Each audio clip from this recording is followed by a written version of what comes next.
Hey, everybody, welcome back to Dental Unfiltered. I'm Matt Brown. And today we have an awesome guest, Laura Nelson, considered the queen of phones, the founder of Front Office Rocks, has a massive passion for sober living.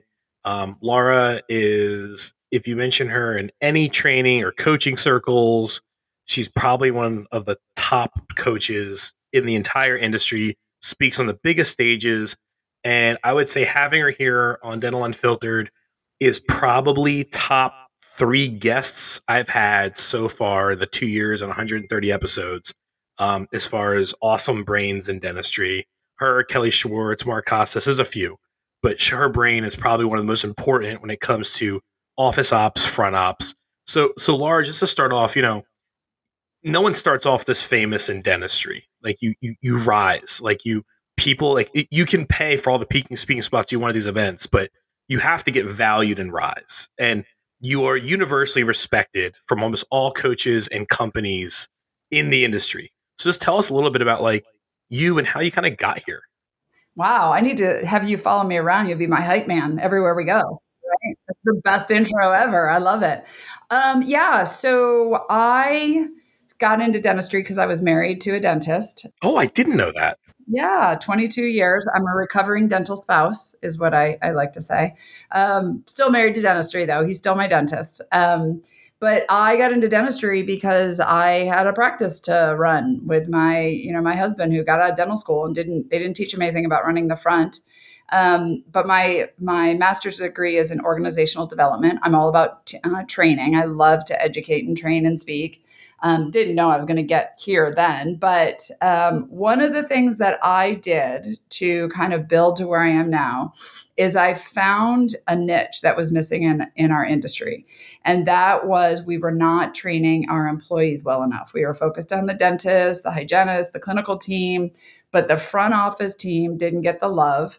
And really, they are the most important part of the first and last impression of every patient visit. And so I focused on the team, I focused on training. And then the next thing that I did was I really just opened the doors to my practice and recorded everything that we do. I made videos on everything that we do in the front because at the time that I did that, you would hear from speakers and consultants about how to run your practice well, but nobody was really sharing the reality of what it was like in the practice. How to deal with the angry patient, how to handle two phone calls going on at once, all of the things. And I would work all day and write all the things down of what we were responsible to do in the front. And then at nighttime, record videos. And best decision I ever made was to make it a subscription based website because people buy access to have access to all the videos. And that's kind of how I got my footing into dental and how I started to, make an impact in our industry. So you kind of just were learning from your trials and had no formal training, and then realized that there's a better way. I think in dental there is a really bad habit of people teaching different things and saying this is the way we've always done it.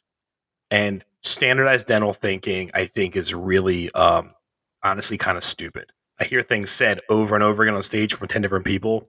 I think when people kind of like you that come into the space and have a fresh mind and aren't pre-tainted with dental knowledge, because you didn't start off like as an assistant who became a front desk person who became a case presenter. You're at a necessity, you had to find better ways. And without outside thinking, you found better ways and then became famous for these innovative ways.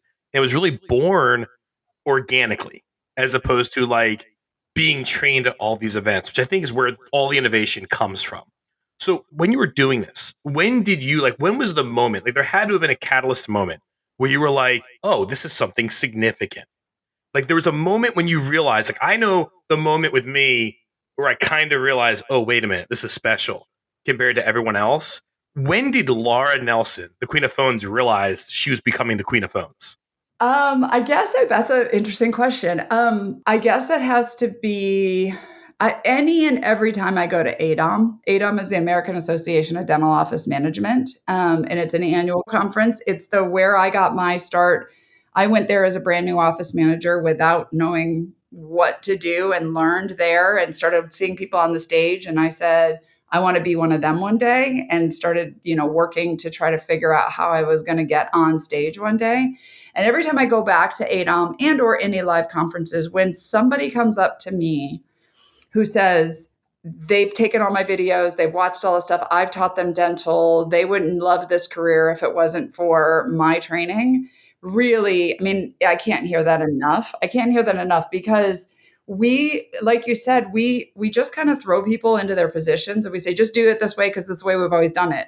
And as humans, we want to know why we're doing this thing and how does it impact the bigger picture, and so I take the time to explain why. And I think a lot of people feel like I was their trainer when they first got in dental, from Omaha to Orlando. Like, it doesn't matter. I haven't met him in person. So when I get to meet him in person, every time, that just never gets old. That's my favorite. It's mine too. Mine's more the podcast. And I was getting on an airplane coming back from an event, and the doc that did this was not at the event. And I'm walking through first class, going to take my seat, and I feel this guy tug on my shirt. I look down, I go, what's up? He turns around the phone and says, I'm listening to you right now. That's awesome. And I was like, do you love the podcast? Bro, your last episode on metrics was amazing. Thank you so much. I listen to it all the time. And like, whenever that happens for me, I feel the same thing. Like, I can't get like, I'm like, that's it. That's worth it. Like, this podcast isn't an infomercial. If no one pays for it, no sponsors, it's for that purpose, right? I think that is more rewarding than the monetary reward of a lot of this. So you're now the queen of phones. Like, you were kind of universally viewed as the authority on front office, front desk, kind of logistics, operations, and strategies. And I know that Mango Voice has kind of picked you up as like their number one person, since they're the biggest phone provider. Your brain's really critical on how that component works.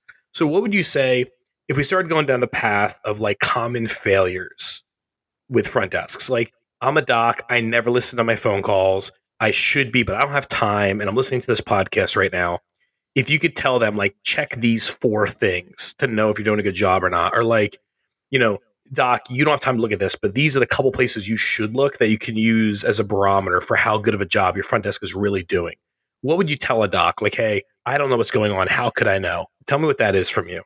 So it's funny that you bring that up. I started Front Office Rocks specifically about phones because at the time when I have a lot of friends who were dentists who were like, I don't know what's going on with my phones. Like, I don't know. Can you come coach? Can you come train? And I didn't want to do that.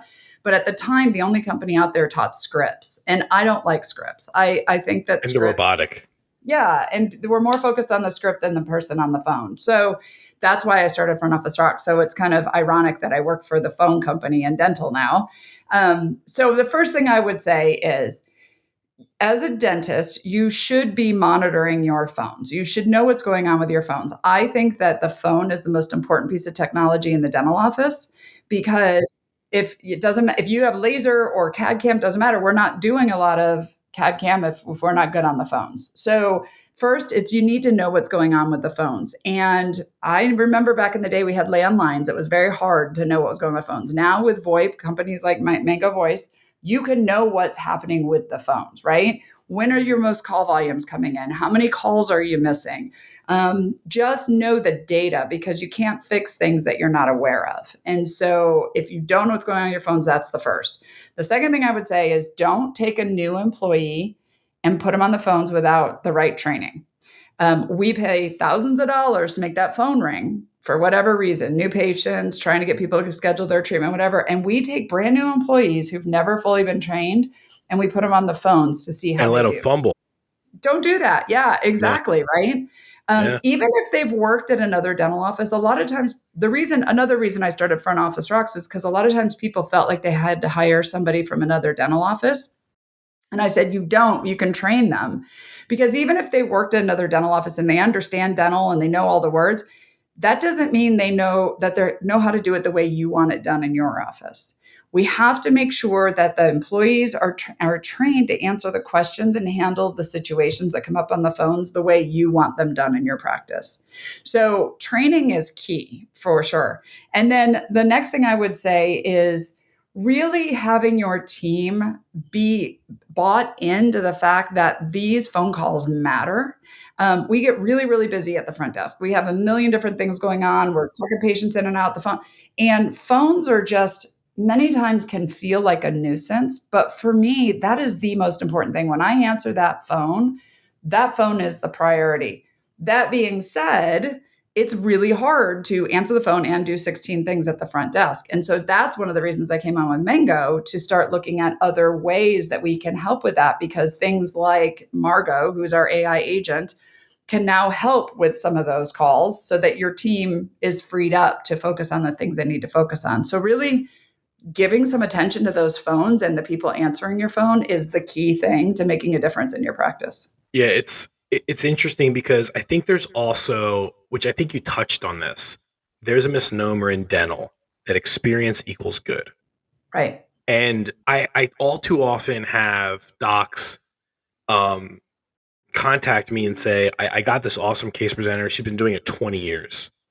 And when I'm dealing with this person and they're saying the same thing and they're not awesome at it, I'm like, well, experience doesn't equal good. You can be mediocre at something for 20 years, right? I've been doing this 5 years. I'm a dental baby, and I close $100,000 a week when I'm out there in the world, right? And I don't think experience equals good. And going back to that, I think that it's okay to. I think it's really okay to hire a non-dental person. I think it's actually preferred. I think it's better, actually. My opinion is it's better. No bad habits. So one other thing you touched on that I want to get into when I ask you one more question is, data is a direct measure of a human behavior. I think docs get lost in the data of it and aren't correlating it to what the individual's doing. Like they read all the data, but it's like, it's what data points, like average patient value, what humans affect that. The case presenter, doc, chair side, now phones. It's like, what are we converting for booked appointments? How much is our day falling apart? Because I think that links back to the phones too. And they think it's just, they believe the day falling apart is just poor patients that don't keep their schedule. That's what that's how they justify it, right? I think it goes back to phone and front desk ops and how those patients are handled and held accountable for being there. So the newest thing, and the reason I'm super excited to be connected in this topic of phones with you and with Mango and everything, is that until we've had AI call recordings and we can really analyze what's going on the phones, we've gotten in the last 10 years to be able to see what's going on with the phones, like the number of calls. When are your highest number of calls? How many weekends? But we've never known what's going on in the phone call. And you started by saying, well, we don't listen to call recordings. Nobody has time to listen to all the call recordings. That sounds great, but it's not going to happen. Or unless you've got nothing else to do. But now with AI notes, where the calls are summarized, the recording is there, we know the sentiment of the phone call. I can go in and see. Now, when I look at patients that cancel a lot, or treatment plan follow-up calls, or reactivation, I can actually see what happens in that phone call, right? It's a quality control. I can see, was the patient sentiment good? Was my employee sentiment good? And this technology is just getting better and better, because there are so many scenarios where I could go back and listen to a phone call and say, I can tell you why your patient didn't show up. When I made that confirmation call, they went, yeah, I don't know, maybe I'll be there. And your employee goes, yeah, sure, great, we'll see you then. And they hung up. And that employee or that patient wasn't going to come. You can hear it in the their patient tone. says something like, I may or may not make it, we'll see. Yeah. And right. They leave it on the schedule. Reactivation calls are the same. When we call to make reactivation calls, a lot of times our employees are like checking a box. Like, somebody canceled on my schedule today. I'm calling to reactivate. You want me to call you back next? Okay, great. And they hang up, check a box. I did a job. The motivation and the intention in a reactivation call is not checking a box. It's, let's get that patient back in. Let's find out what happened the last time they were in. We missed them. We want them in. And there's a different intention behind that phone call. So technically the employees made the call. They confirmed the patient technically, but they really didn't. And we can learn now more about the phones and how effective we are on them. Yeah, I think that it comes down to the spirit of what you're doing it with. So at Energize, we always tie everything back to this. Are we doing what's best for the patient all the time? Right? Like the spirit is we're trying to help individuals with their smiles, right? And a lot of times when we check the box stuff, we're really not doing that. And I also feel like with the check the box thing, this is also a place where I kind of believe in non-dental hiring, because you move a person from clinical to front, they're not really minded for customer service and interactions with humans. I would rather take a former salesperson or somebody who's a waitress or a waiter and put them on the front desk, and they're really good human skills, and they're going to do it with the spirit of doing it, because if they're being trained from the beginning that way, it's not a check the box job.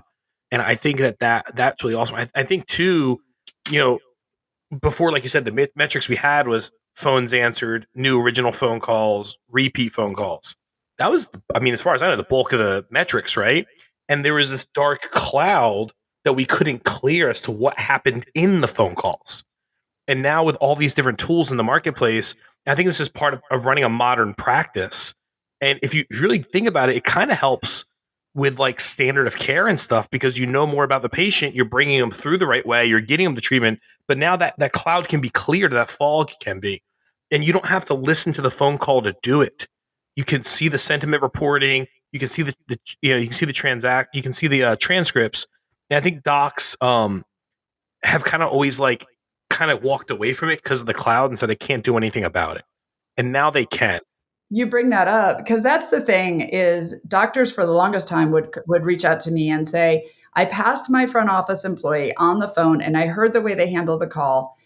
I know that's not right, but I don't know what to tell them to do. Right. And so that's where the training started. But I want for anyone listening to this, why else would we want calls recorded? Why else would we want to know what's happening on the calls? So if there's a dentist listening, is like, yeah, that sounds good. I need to train my employees. I'm going to tell you something else also, because you kind of nudged this with me. I have a dentist who just signed up with Mango. Within the first month, she has a patient who's trying to bring a lawsuit against the dentist because she was never told something. There was something in the conversation. The patient said, it actually got told in the recording on the phone call, whatever it was, and the doctor has it now and is like, there's no lawsuit. Because the patients, they say all the time, oh, nobody ever told me that I was going to have a cancellation fee. Nobody ever told me that I couldn't be late or I could be late. Nobody ever told me that out of pocket was going to be this. Well, we used to not know what happened on those calls, but now we know you were told and this is what you were told. And it just solidifies that customer service, good and bad issues that come up on the phone. It's part of the whole package now for how we take care of our patients. And I think like with the transcribing and stuff, remember they're actually searchable. So, doc, you don't even have to like listen to a phone call or read a whole thing. You can just search their name and search what you want and know. It's kind of like an auto note. So everybody writes their notes differently. So if there's 6 of us at the front desk and we're all putting in notes and half the time we're doing a bunch of stuff, we're chicken scratching, we're inverting numbers, we're whatever, because we're busy. And the notes are different based off how the person puts them in. Now they go in the same way every time. So you know how the call happened in the same way in every note that's put in there. And as an employee, I can be more focused on the patient now because I'm not trying to write everything down. This is their insurance and this is this and this is what time they called because it's all going to happen and get put into the notes. So I'm going to be able to allow more customer care, patient care, because I can focus on the call and not be so worried about this little sticky note that I'm trying to write all the notes on, right, in this conversation. So there's so many benefits to it. Yeah, because the human error of it is like people use different abbreviations for different things, and that person leaves, and you're going back to look, and no one understands their chicken scratch language, and this kind of makes it all work. So if you had to, if I was, so docs, like you kind of got onto this, I hear docs say this all the time. I'm walking past the front desk, and I hear my employee talking to somebody, and I just get a sick feeling in my stomach. Like, oh, I wouldn't have said that. Why would you have said that? Why? Like prepare for a lot of pain afterwards. Why would you say that? Right? We had a lady who we caught, and she said, "Oh, you don't want to do implants? They're expensive." And we're doing implant marketing, and we're like, "That doesn't work. Like, we need to get in the chair, right?" So, what do you think the person actually on the front lines? What do you think the 3 biggest failures are at the front desk on the phones? What are the 3, like when you're coaching and you're diagnosing? What are the 3 biggest, most consistent failures Laura Nelson sees in the world? Well, first of all, not answering the phone or answering the phone and putting them on hold. Like, yeah, don't pick up. I mean, yeah, that's the number one thing. And when I call offices now, your voicemail recording, what it says, how it sounds, that they're even getting voicemail between 8 and 5, Monday through Friday, like none of that's acceptable anymore. So that's number one. I think the second thing is that the employee that most, like I trained Margot, our AI agent, and I believe humans are amazing for answering phones. I don't think Margot should replace humans. But the majority of the people who answer the phones in dental offices don't get this. And I know that Margot, Our AI agent is better at that, which is, what is the intention of this phone call? You are in charge of that phone call. You answer it. A patient is always going to probably start with, or a new patient with, how much is something, or do you take my insurance? Right? Because they know their pocketbook, they know their insurance book. That's the questions they're going to ask. And as humans, if we just go down this, how much is a crown? Or do you take my insurance? No, we don't. That call's done. You've closed the door with that patient. They're hanging up, they're moving on. They don't know what else to ask, right? So we need to understand that's how they're going to start the call.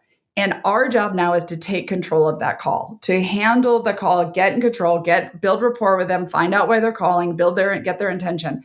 But a lot of humans, whether it's because they're not trained, whether they're too busy, whether they don't know how to do this, they just answer the question and the patient hangs up. And here's the thing that gets me about that is, you as a marketing company, your job is to make the phone ring. When somebody calls in and says, how much is an implant? And they say, oh, that's expensive. Okay. And they hang up. When the doctor walks up to that employee and says, did we get any new patient calls today? And that employee says, no, they did. How much is a crown? How much is an implant? That's a new patient call.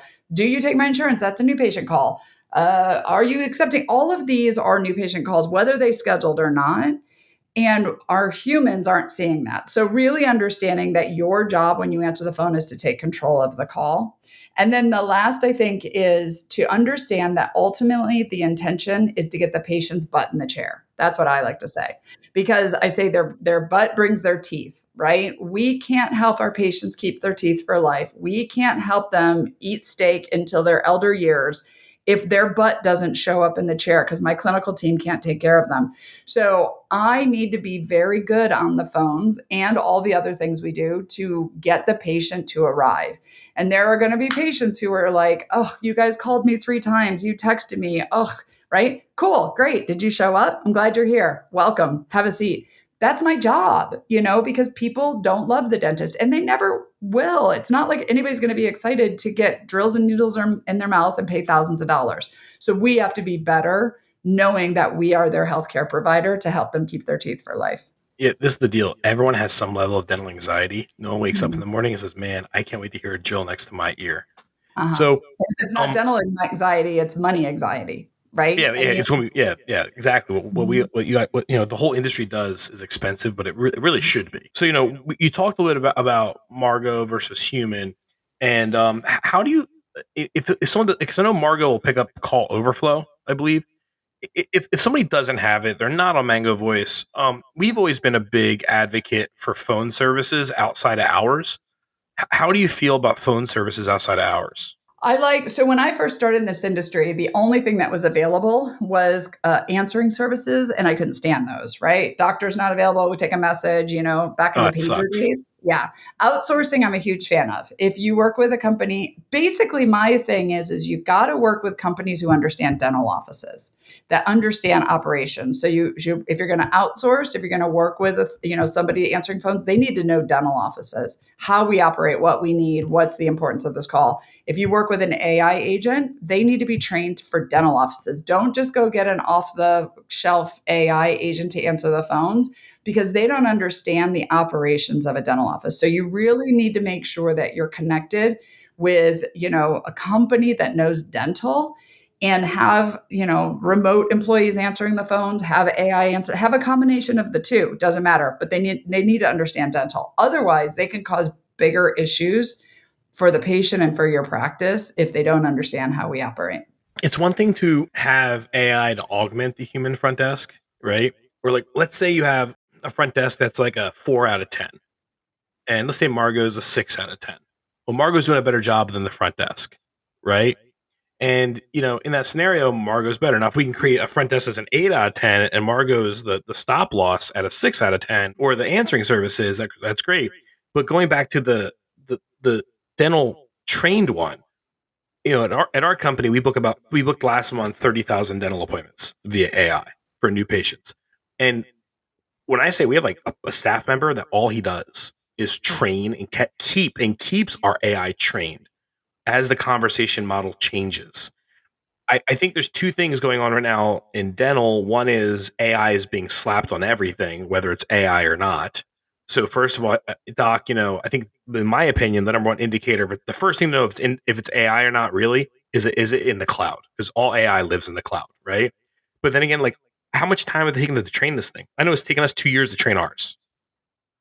I know they have your brain, and the difference between us and Mango is Mango's got 11,000 plus practices. I mean, they got like thousands of minutes of phone call per hour they're developing, so they can train rapidly.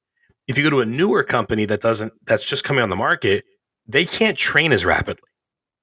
So really, I think the AI phone race is going to be run. There's going to be one on who has the most material to train off of, right? I was going to say that, and do they have somebody within the company that really understands dental, that understands the space that it's serving, whether it's hygiene, clinical, front office, whatever? Because you got it. Like our Margot doesn't try to do too much.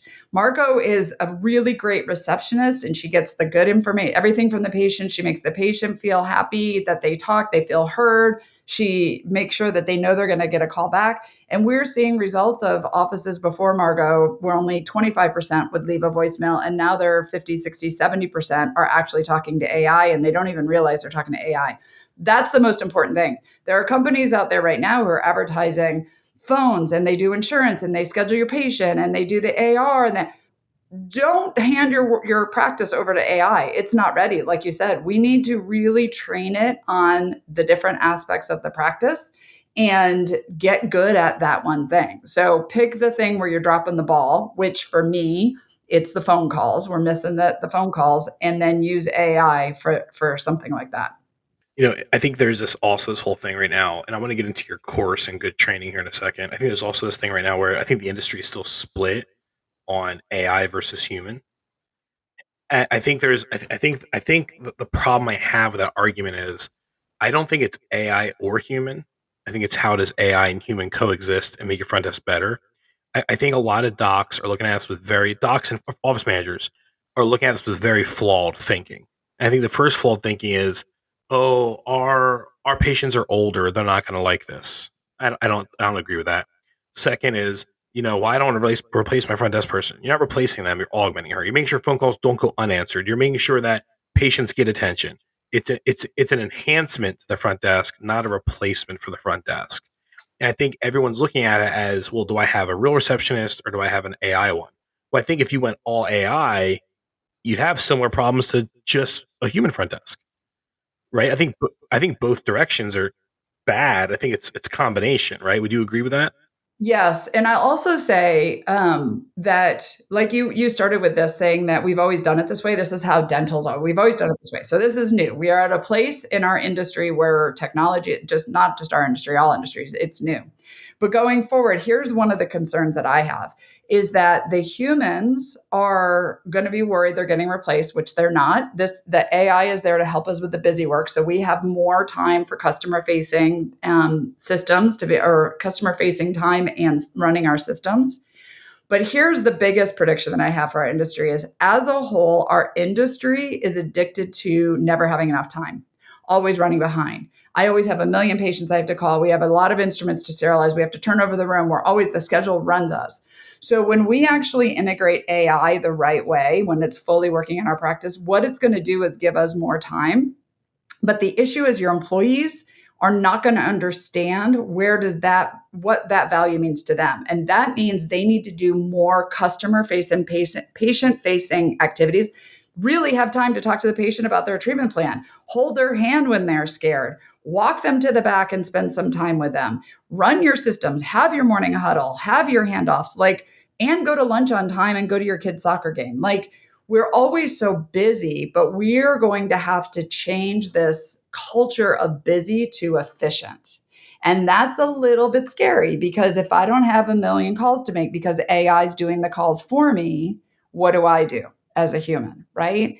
And we need to lean into that more. And there's a lot of young employees coming in that don't know how to do this hard conversations, don't know how to look eye to eye. And so really where we need to focus in is training the humans to be more human, so AI can do the technology stuff. And I think that's more of a problem now than ever. This generation that's younger than us, like, not to my wife got upset about this. My wife's 10 years younger than me. and there'll be a problem with the water bill. I said, well, just call them. So what do I say? Say there's a problem with the water bill. And because she texts and messages so much, phone conversations like that, like something she doesn't want to do. So, with texting and that kind of communication being so much the norm for the generation coming up that you're hiring in their 20s to be at the front desk, Margot becomes even more valuable because she's not scared of those conversations, at least the fundamentals of it, right? And that now going back to it, if Margot is doing all this stuff, it or AI, I'm using Margot, so just AI, not to plug Margot and Mango, because that's something we really do. It's AI, okay? If AI is doing all these new things, it does give you a chance to focus on the true patient experience, human to human, face to face in the practice. Like I said, holding hands, calling in medical pre-auths, explaining treatment plans, calming someone down, being there for them. And I think that enhances it. And going back to your thing, I have docs all the time that come to us and say, I have 6 ops, this many assistants, whatever. I'm doing 160 a month in collections. I have no room to grow. And I'm like, no, you do. I have a practice with the same footprint doing 250 with one doc. The question is your systems efficient? And if we can make the front desk efficient, I think a lot of efficiency comes from that. I think the front desk becomes a place that's a giant bottleneck in the practice, and no one addresses that. No one, like, they want to say doc doesn't have enough time. They want to say the assistants can't turn, but the front desk is the beginning start of the map. Yes, and I will add to that 100%. I think the other thing is that we've heard about this before. You say things, people stay from the stage. This has been talked about forever. Is we have backdoor problem in our industry. We're losing patients out of the back door. So we're very focused on the front door, getting new patients in, getting that treatment done. But we have our existing patients that every single time they come to our practice, they should be reminded why we're amazing and go out and talk about us. And when you talk to the average human walking down the street, if I were to go ask somebody, they would say when they first started with the dental office, they felt like family. Now they feel like a number. Well, if you think about how we treat our patients, we get them in, we call them our 2:00 patient. This is their codes we're doing. This is the surfaces. We do treat them like a number. Talk about them that way. Yeah. Yeah. And so we now have the ability to close our back door, not just focus on the new patients, but all patient experience.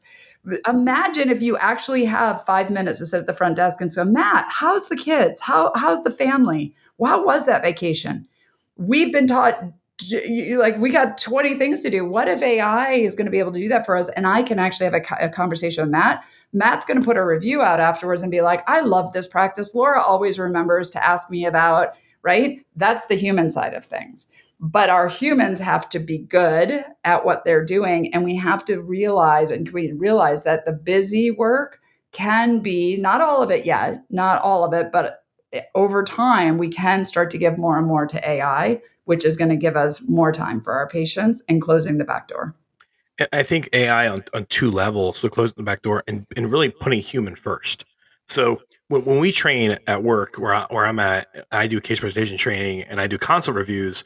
We have a concept called human first, where, like, when the office manager and doc come together, the instincts are saying number 3 this, number 4 that. They get right into the clinical. And we say, stop, tell me about the human first. Oh, she's a school teacher. She moved in from the area. And that kind of gives us a reference point of who she is before we get into clinical. And then I'll have docs I work with, and I'll say, tell me about the patient. And they'll go, well, let me see the x-ray.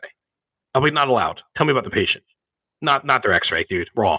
They're like, well, how do I remember everybody? Well, are you taking notes? So one thing I love about AI now is, this is going to plug Margot, is Margot puts the transcripts right in the notes. So up front, we can be more human focused because we're less stressed out as really air traffic controllers for the practice. We become kind of dental concierges up front then that are more human focused.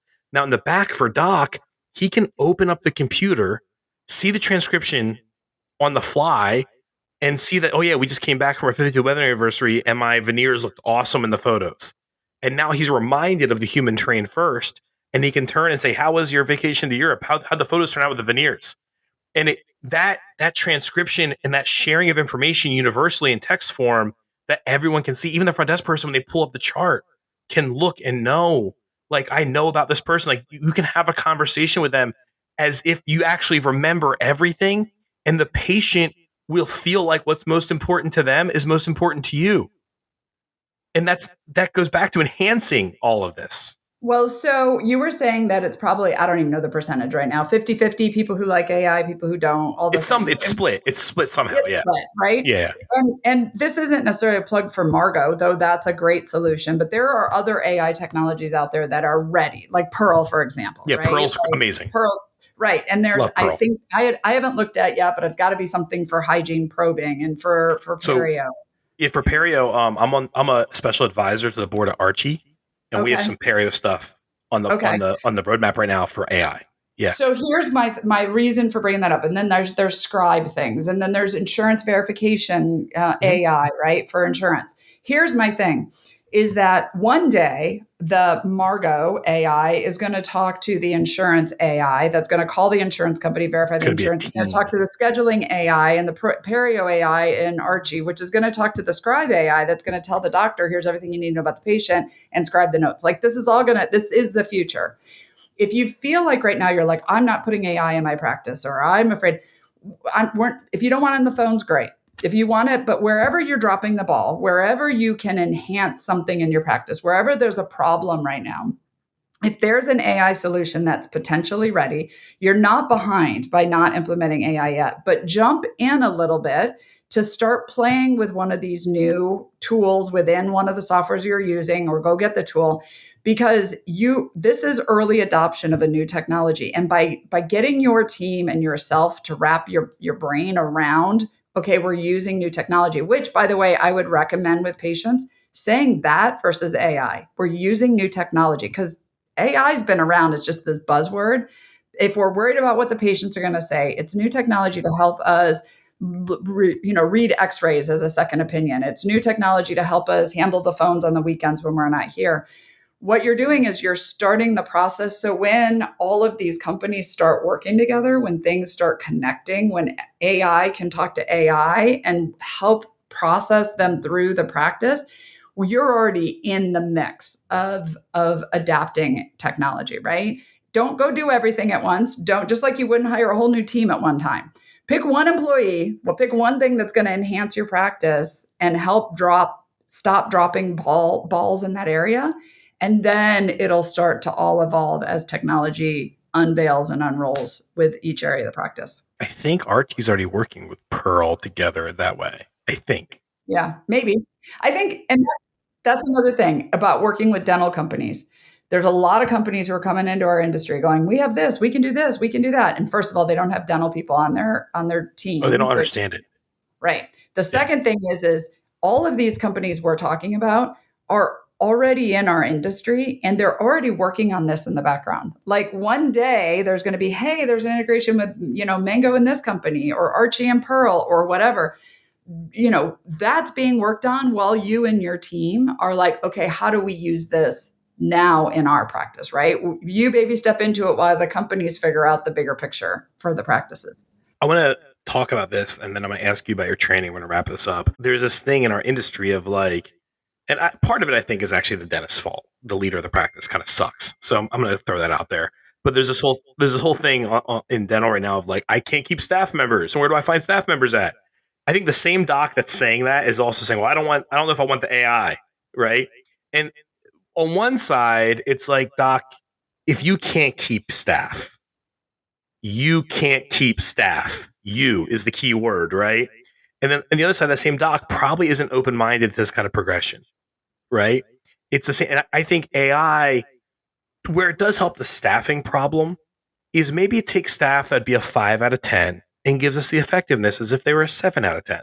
Mm-hmm. Right? And then why wouldn't, if you're a doc that's having problems with certain staff and certain skills, you might be a really good candidate for embracing this. Like that might be really smart, right?